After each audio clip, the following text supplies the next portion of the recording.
নমস্কার।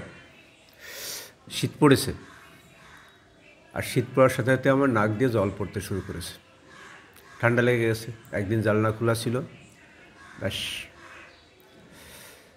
তো পরিত্রাণ কি? আমার যেটা হয়, ঠান্ডা লাগলে 2-4 দিন পর থেকে কাশি শুরু হয়, আর কাশি সেটা প্রবল আকার ধারণ করে, হুপিং কাশিংয়ের পর্যায়ে চলে যায়। খুব সমস্যায়। তো অনেক বছরখানেক আগে একবার একজন হোমিওপ্যাথি ডাক্তার দেখিয়েছিলাম। তিনি একটা ওষুধ দিয়েছিলেন, 2টো ওষুধ দিয়েছিলেন। তখন 2টো খেয়েছিলাম বটে, পরে দেখলাম 2টোর মধ্যে একটা না আরশোলার, মানে কি বলবো, মানে আরশোলা হচ্ছে আর কি, আরশোলা থেকে তৈরি হয়।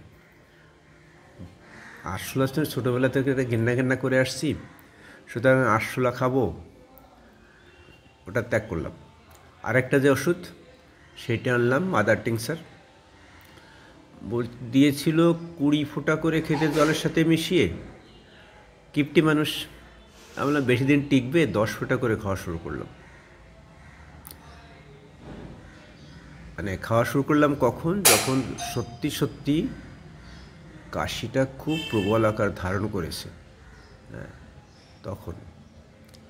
ইতিমধ্যে একজন ডাক্তার প্রেসক্রাইব করলেন অ্যান্টিবায়োটিক, আমি সেটা খেলাম না, হোমিওপ্যাথিতে আস্থা রাখলাম। তার সঙ্গে আদা,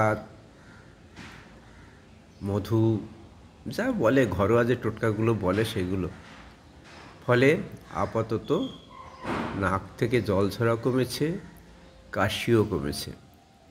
আমি সুস্থ হওয়ার পথে।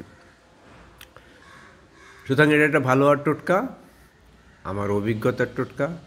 ওষুধের নামটা আমি ডেসক্রিপশনে দেবো, কারণ ওই ইংরেজি না আমি পড়তে পারি না ভালো, উচ্চারণটা ভালো আসে না, একটু দেখে নেবেন। হ্যাঁ, ডাক্তাররা বলে হোমিওপ্যাথিতে পার্শ্ব প্রতিক্রিয়া থাকে না। সুতরাং আপনার যদি ঠান্ডা লাগে, কাশি হয়, আপনি খেয়ে দেখতে পারেন,